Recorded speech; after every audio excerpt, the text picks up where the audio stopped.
dari Pak Dr. Trisno Raharjo SHM Hum ya, Ketua Majelis Hukum dan HAM ya, Pimpinan Pusat Muhammadiyah. Assalamualaikum Pak Trisno. Waalaikumsalam warahmatullahi wabarakatuh. Masya Allah. Sehat Pak Trisno? Alhamdulillah. Nah, ini tentu Pak Trisno juga kenal dengan Pak Penny Khalid ini.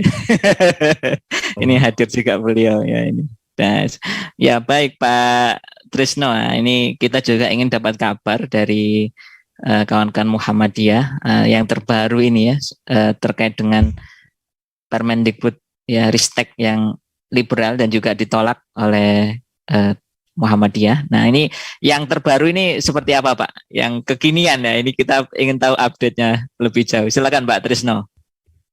Baik, terima kasih. Berkenaan dengan Permendikbud ini, Muhammadiyah mencoba menjalin komunikasi dengan Pak Menteri Pendidikan dan Kebudayaan. Kalau lengkapnya kan lebih panjang itu nama kementeriannya, tapi saya ini Kementerian Pendidikan dan Kebudayaan terkait dengan peraturan menteri. Kami mencoba mengkomunikasikan apa yang sudah tertuang di dalam surat yang telah kami kirimkan kepada beliau melalui siaran pers, dan memang tidak mudah untuk kemudian mengkomunikasikan hal ini, masih dipertimbangkan dan masih menjadi pemikiran dari Kementerian Pendidikan dan Kebudayaan. Namun demikian, masukan-masukan yang telah kami sampaikan, kami berharap betul-betul dipertimbangkan oleh menteri kita, sehingga kita mengharapkan ada perbaikan. Ya, kalau masih sama dengan peraturan menteri, tentu hal ini menjadi catatan kami kaitannya dengan bagaimana Menteri Pendidikan dan Kebudayaan akan melakukan upaya-upaya pengaturan terhadap perguruan tinggi. Saya kira banyak perguruan tinggi yang berharap bahwa pengaturan ini tidak dilakukan di tingkat kementerian, tapi cukup di tingkat perguruan tinggi. Kalaupun kementerian melakukan pengaturan, tidak detail seperti peraturan perundang-undangan yang kemudian larangan-larangan yang dimaksudkan itu dituangkan. Sehingga inilah yang kemudian menurut pandangan kami menjadi kontroversi di dalam masyarakat. Ada hal-hal yang menurut pandangan Muhammadiyah misalnya itu tidak sesuai dengan nilai-nilai Islam. Dan saya kira semua yang ada di sini mengamini bahwa ini adalah sebuah persoalan yang besar bagi pendidikan tinggi kita kalau pengaturannya demikian. Bahwa apa yang diatur, semangat yang diatur, secara prinsip itu dalam perguruan tinggi itu sudah dilakukan pengaturan. Lalu kemudian kalau dikatakan ada persoalan di dalam upaya penanganannya yang belum secara baik, saya kira itu adalah persoalan-persoalan yang sangat internal di dalam perguruan tinggi, bagaimana melihat itu. Dan saya meyakini lebih banyak perguruan tinggi yang telah dapat melakukan upaya-upaya penanganan itu dengan baik. Nah, mungkin perlu dikembangkan bagi setiap perguruan tinggi untuk melakukan respon yang terbaik, ya, sehingga masalah-masalah yang ada terkait dengan kekerasan seksual yang dimaksudkan oleh peraturan yang diharapkan dari Menteri Pendidikan dan Kebudayaan ini, itu dapat dilakukan respon dengan lebih baik. Perbaikan-perbaikan sistem, bagaimana kemudian melakukan penanganan itu mungkin bisa dilakukan. Namun, menurut pandangan kami juga tidak sebagaimana yang ada di dalam peraturan Menteri Pendidikan dan Kebudayaan. Bagaimana ada seleksi yang kemudian itu dilakukan oleh panitia seleksi yang terdiri dari unsur mahasiswa, unsur pendidik, dan unsur yang ada di kampus yang sudah ditentukan dalam peraturan Menteri Pendidikan tersebut. Karena melakukan semacam seleksi seolah-olah pendidikan tinggi ini tidak dipercaya bahwa penyelesaian kasus-kasus kekerasan seksual itu tidak akan ditangani oleh tim yang kredibel. Nah, kalau mau melakukan pengaturan, saya kira harus mempercayai perguruan tinggi. Perguruan tinggi itu memiliki kemampuan untuk melakukan upaya penanganan yang ada. Nah, saya kira Islam sangat menghormati perempuan, dan kemudian segala hal yang terkait dengan persoalan-persoalan ini tentu akan menjadi concern.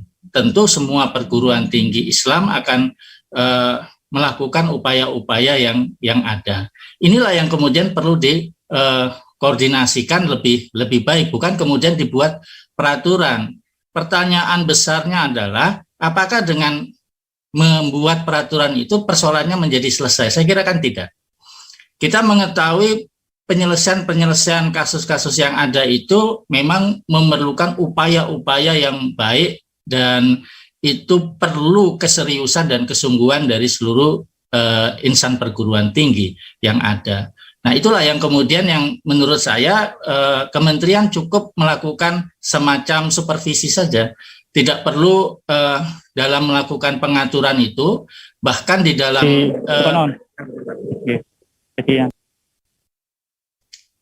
misalnya di dalam pengaturan yang lebih rinci di dalam peraturan Permendikbud, peraturan Menteri Pendidikan ini, itu bagaimana mereka sampai bisa banding dan seterusnya. Nah, menurut saya itu tidak terlalu mendidik, dan di dalam dunia pendidikan itu menurut saya diselesaikan di perguruan tinggi masing-masing. Masing-masing memiliki metode dan mekanisme, yang penting adalah itu dilaporkan. Kemudian kalau berbicara, itu ada yang lebih tinggi, rektor misalnya. Kalau dianggap rektor itu melakukan pelanggaran, saya kira di institusi negeri maupun di institusi swasta pada perguruan tinggi ada mekanisme yang sudah ditentukan. Dan itu adalah hal yang perlu dilakukan dengan sebaik-baiknya. Dan itu tinggal dilaporkan oleh pelaku yang misalnya merasa bahwa proses penanganannya kurang tepat, itu bisa menyampaikan kepada kementerian. Nah, itu fungsi kementerian itu hanya supervisi saja, mengingatkan dan kemudian menjadikan penyelesaian-penyelesaian yang ada di perguruan tinggi itu dapat dilakukan dengan sebaik-baiknya. Nah, peraturan menteri ini menurut hemat kami itu terlalu melampaui apa yang bisa dilakukan oleh perguruan tinggi. Misalnya, masyarakat yang masuk ke dalam perguruan tinggi dan kemudian melakukan aktivitas, itu juga harus ditangani oleh perguruan tinggi, dan itu sangat menurut saya melampaui apa yang bisa dilakukan oleh perguruan tinggi. Meskipun dia berada di dalam lingkungan perguruan tinggi, tetapi persoalan-persoalan yang ada itu menjadi persoalan yang dapat diselesaikan oleh yang bersangkutan dan kemudian menyampaikan kepada pihak yang berwajib. Ataupun kalau mau itu diselesaikan di perguruan tinggi, maka tidak masuk di dalam mekanisme yang ada di dalam etik yang ada, ya, kecuali bahwa itu mau diperiksa oleh orang-orang yang ada di dalam perguruan tinggi dalam komisi etik, artinya ya prosesnya menjadi sama. Tapi kalau misalnya itu yang melakukannya terbalik adalah masyarakat umumnya, maka saya kira penyelesaiannya adalah di luar sistem perguruan tinggi. Nah, yang hal semacam ini menurut hemat kami itu menjadi kewenangan dari perguruan tinggi masing-masing. Itu jadi kalau pandangan kami tentu ini kami komunikasikan, dan kami berharap menteri dapat melakukan upaya-upaya penataan ulang ya di dalam peraturan menteri yang ada. Tentu kami meyakini bahwa kementerian ini memiliki tenaga-tenaga yang mampu untuk merumuskan dengan baik sesuai dengan masukan-masukan yang sudah ada. Insya Allah itu bisa dilakukan, dan kita berharap ada revisi terhadap ketentuan yang ada ini. Kalau itu masih tetap akan diberlakukan. Kalau dicabut, menurut saya lebih baik ya, dan diserahkan saja kepada perguruan tinggi, karena selama ini memang ada di semua perguruan tinggi itu ketentuan yang mengatur tentang hal ini. Saya kira demikian. Baik, kita tahan dulu Pak Raharjo, kita sambung ke tempat kejadian perkara dulu ini ya. Tampaknya ada yang menarik ini yang ya ini luar biasa ya. Kita disatukan dalam nuansa yang online dan juga perpaduan offline yang di sana ya. Kita ingin mendengar kabar dari Mas Kurniawan. Ini sudah tampaknya bersama dengan seorang advokat. Nanti bisa dikenalkan Mas Kurniawan. Silakan Mas Kurniawan untuk melaporkan dari sana. Baik Mas Andi, ini tadi sempat ada perubahan jika ada pembatalan atau di reschedule begitu ya. Tapi ternyata tiba-tiba kemudian mendadak kita bisa masuk lagi sepertinya ditemui oleh salah satu ketua DPRD. Sama Ketua LBH Pelita Umat Jawa Timur bersama Pak Budiarjo. Mari kita tanya beliau. Oke, Budi, bagaimana tadi dinamika menunggu ini? Saya memang ada miskomunikasi dari pengawalan dalam ya. Kita mendapat informasi bahwa kita bisa diterima. Ternyata kemudian setelah sampai di dalam sambil menunggu dan dia juga mengecek siapa ya delegasi kita. Ternyata dari pihak pengawalan dalam tidak merasa memberikan konfirmasi. Jadi ini saya pikir ada dari pihak kepolisian dari Polres yang di luar itu barangkali punya inisiatif sendiri tapi tidak konfirmasi dengan yang bagian dalam dari DPRD saat ini. Tapi kita maunya reschedule, tapi ternyata ada informasi bahwa bisa diterima oleh Pak Kusnadi, Ketua DPRD Jatim, insya Allah. Sambil kita menunggu. Insya Allah. Baik. Demikian Mas Anies, ini kita langsung masuk ke ruang pertemuan. Ya, baik. Terima kasih Mas Kurniawan ya. Luar biasa ya, menembus tembok kekuasaan itu. Apalagi ini gedung wakil rakyat dan juga ini butuh kesabaran, ketelatenan dan juga tetap menjaga intelektualitas ya, akal yang sehat ya sehingga tidak ada anarkis. Silakan Mas Kurniawan bisa dengan tugas. Nah ini luar biasa ya pemirsa, agenda kita kali ini ya mencoba memadukan agenda online yakni diskusi kita dan juga agenda offline. Kita juga menyimak tadi masa yang berkumpul ya ribuan di depan gedung DPRD Jawa Timur Jalan Indrapura Kota Surabaya ya, baik dari bapak-bapak, ibu-ibu dan juga tadi ada elemen mahasiswa ya, komunitas, alim ulama ya, habaib ya dan juga memberikan sikap pernyataannya dan alhamdulillah nampaknya cuaca di sana diliputi oleh kesaduhan ya karena agak mendung ya. Nah ini luar biasa di sana. Nah ini tampak sudah masuk ke ruangan anggota DPR. Nah saya lanjut dulu ke Pak Trisno Raharjo ya. Ini menarik sekali ya. Ini kalau saya boleh berkelakar Pak ya, kalau boleh ya. Ini mungkin jangan-jangan munculnya aturan ini karena menterinya bukan dari Muhammadiyah dia. Ya. Nah ini, tapi ini bukan bermaksud merebut jatah menteri ya. Jadi karena ya kita ketahui ya itu pengalaman.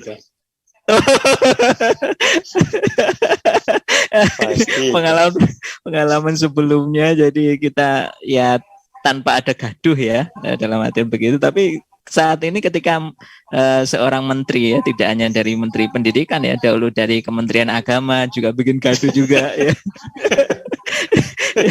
Jadi Menteri Ekonomi juga demikian rupa ya, misalnya hutang itu hukumnya sunnah dan juga minta izin.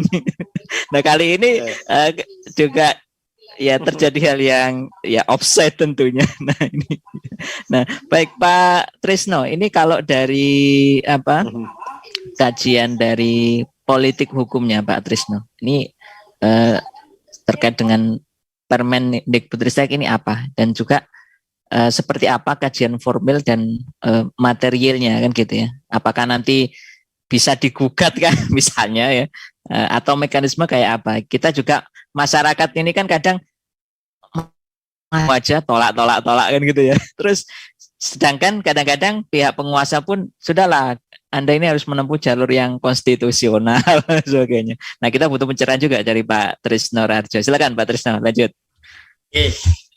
Kalau kita berbicara tentang politik hukumnya memang menjadi menarik. Menariknya adalah begini. Kami mendapatkan informasi dari Majelis Pendidikan Dasar dan Menengah bahwa itu ternyata ada juga konsep yang sama yang ditawarkan untuk diberlakukan bagi pendidikan menengah, ya, atau mungkin bahkan dasar. Saya belum membaca konsep yang ada, cuma dilaporkan, tapi pada akhirnya itu memang tidak berjalan karena setelah dibaca hampir sama sebenarnya dengan apa yang ada di dalam peraturan Menteri untuk Pendidikan Tinggi. Jadi untuk yang menengah itu saja juga kemudian ada muncul semacam keinginan untuk melakukan pengaturan. Sehingga ini menjadi menarik memang dikaji dalam sisi politik hukum. Ada apa sebenarnya pengaturan-pengaturan yang demikian dilakukan dan menyasar pada pendidikan menengah, pendidikan tinggi, kaitannya dengan kekerasan seksual. Pada prinsipnya saya kira kita menolak semua bentuk kekerasan, termasuk di dalamnya adalah kekerasan seksual. Namun pengaturan itu yang harus dilakukan dengan baik dan hati-hati. Saya telah mengumpulkan berbagai peraturan internal dari beberapa perguruan tinggi, baik yang bisa diakses langsung melalui internet atau meminta izin dari beberapa perguruan tinggi. Kami kemudian membaca, mempelajari. Kemudian yang terkait dengan kekerasan seksual, ternyata itu sudah dilakukan pengaturan. Persoalan kemudian bahwa penegakannya misalnya dirasakan tidak terdengar, ini masalah sebenarnya kalau dalam Islam ini kan aib gitu ya, yang kemudian tidak diumbar-umbar keluar bahwa ini kami sedang menangani ini dan seterusnya. Kami agak khawatir juga setelah memperhatikan dan membaca peraturan Menteri Pendidikan ini, kemudian apa yang disebut dengan yang melakukan penanganan terhadap kekerasan seksual ini kemudian setiap tahun membuat laporan dan kemudian memberikan pengembangan bagaimana penanganan. Nah, hal-hal semacam ini juga harus diperhatikan. Kita sebenarnya banyak melakukan di perguruan tinggi itu banyak melakukan upaya-upaya penanganan laporan yang ada dan kemudian menindaklanjuti. Namun apakah kemudian itu harus disampaikan kepada publik? Saya kira perlu mempertimbangkan kondisi-kondisi yang ada dan berlaku di masyarakat. Dengan memperhatikan hal ini, ada upaya pengaturan yang dilakukan di tingkat pendidikan menengah misalnya, atau bahkan sampai dasar, kemudian pada perguruan tinggi, berarti memang ada yang menyiapkan. Nah, siapa yang menyiapkan ini? Tentu kami sedang mempelajari apakah ada pihak-pihak yang kemudian memang memasukkan agenda-agenda di dalam upaya memuluskan pengaturan-pengaturan yang ada ini. Nah, ini perlu kita dalami secara sungguh-sungguh. Kemudian kembali kepada pertanyaan dasarnya tentang politik hukumnya. Saya kira ada upaya-upaya yang kurang terbuka di dalam melakukan penanganan di dalam penyusunan aturan ini. Kalau yang diatur itu adalah perguruan tinggi, pada tempatnya perguruan tinggi juga dilibatkan untuk diskusi. Kami tidak mendapatkan informasi itu dari Majelis Pendidikan Tinggi bahwa dilibatkan. Bahwa betul misalnya pimpinan pusat Aisyah itu diundang dan ketika di dalam sosialisasi dan beberapa pertemuan lanjutannya itu ada organisasi-organisasi, umumnya adalah organisasi perempuan. Menurut hemat kami, tentu seharusnya perguruan tinggi itu diundang dan seluruh Indonesia tentu saja, ya itu harus dilakukan secara menyeluruh. Ketika ini tidak dilakukan, itu justru menjadi pertanyaan besar. Dan kemudian seolah-olah dilaporkan kepada Pak Menteri atau Mas Menteri itu baik, itu tidak ada persoalan, ya tidak ada hal yang perlu dikhawatirkan dan diminta untuk segera menandatangani. Nah, ini menunjukkan bahwa Menteri Pendidikan tidak secara hati-hati di dalam melakukan komunikasi dan mencoba melihat Jadi sangat meyakini staf-stafnya itu telah melakukan kerja dengan sebaik-baiknya. Tentu ini menjadi hal yang perlu dievaluasi oleh kementerian, atau Mas Menteri perlu melakukan evaluasi terhadap apa yang terjadi di dalam penyusunan aturan yang ada ini. Menjadi sebuah penolakan yang besar menurut saya, tentu evaluasi itu harus dilakukan. Tidak boleh kemudian kementerian itu dengan mudah menteri menandatangani sesuatu yang kemudian mendapat penolakan yang signifikan. Artinya memang kemungkinan ada pihak-pihak yang kemudian sengaja dan berharap bahwa aturan ini dapat keluar gitu ya.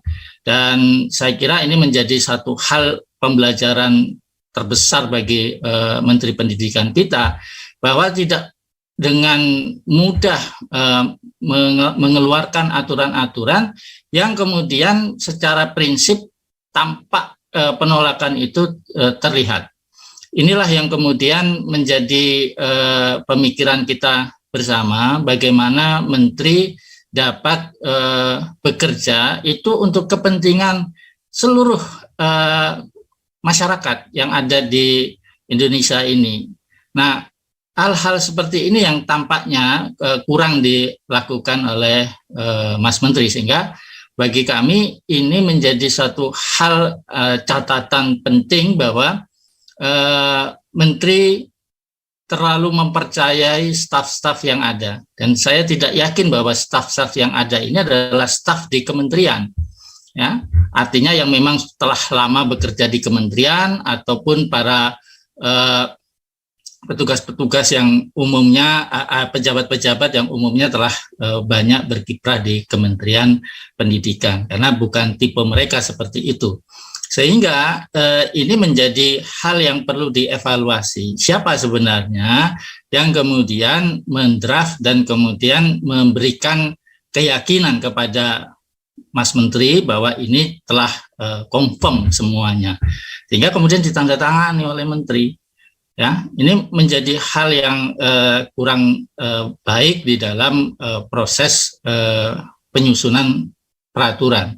Kalau sudah seperti ini, menurut hemat saya, kalau tidak melakukan perbaikan dengan melibatkan seluruh komponen yang ada, ya sebaiknya memang dicabut saja, daripada ini terus-terusan menjadi persoalan. Mengingat ketentuan-ketentuan yang dimaksudkan oleh Mas Menteri itu ada di berbagai perguruan tinggi umumnya, ya. Kalaupun masih ada yang belum, itu yang dilakukan evaluasi. Kementerian bisa meminta untuk melakukan pengaturan-pengaturan. Jadi menurut hemat saya, sebenarnya kenapa tidak diserahkan kepada perguruan tinggi?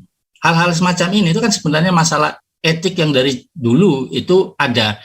Dan ketika itu masih belum dianggap efektif di dalam pelaksanaannya, inilah yang kemudian dilakukan monitoring. Tapi jangan dikaitkan dengan akreditasi. Ini tentu sangat memberatkan. Bagaimana akreditasi itu untuk mencapainya, itu pekerjaan yang luar biasa.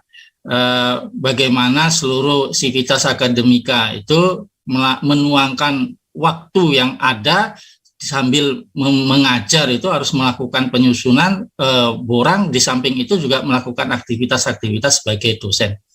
Kemudian mungkin ada satu perkara yang kemudian muncul yang tampaknya ada perbedaan pandangan bagaimana cara menyelesaikan, kemudian dengan dibawa kepada persoalan yang diatur di dalam ketentuan yang ada ini dan sampai kepada menteri, dan akhirnya pada pencabutan akreditasi atau penurunan akreditasi. Itu sangat-sangat melukai nilai-nilai yang dibangun di perguruan tinggi. Lalu seolah-olah dikatakan salahnya perguruan tinggi tidak mau menyelesaikan. Loh, ini kan bukan persoalan bagaimana menyelesaikan. Menyelesaikan perkara-perkara seperti ini bukan juga pekerjaan yang mudah. Karena tentu ketika kita harus menyelesaikan, banyak hal yang juga harus dipertimbangkan. Silahkan kalau misalnya ada tim yang kemudian dibentuk lalu akan menyelesaikan. Tidak, saya kira bukan satu hari menyelesaikan perkara semacam ini. Siapapun timnya itu. Dia kemudian juga aktivis perempuan misalnya. Kemudian diyakini bahwa memiliki kemampuan untuk menyelesaikan masalah-masalah seperti ini, saya kira tidak akan diselesaikan 1 hari, 1 minggu, atau 1 bulan. Memerlukan waktu yang cukup untuk meyakini bukti-bukti yang terkumpul itu adalah dapat dipercaya. Bahwa buktinya tentu tidak akan sama dengan bukti-bukti di pengadilan. Tidak juga kemudian dibatasi oleh bukti-bukti yang sangat rigid yang kemudian juga agak menyulitkan di dalam pengambilan keputusan.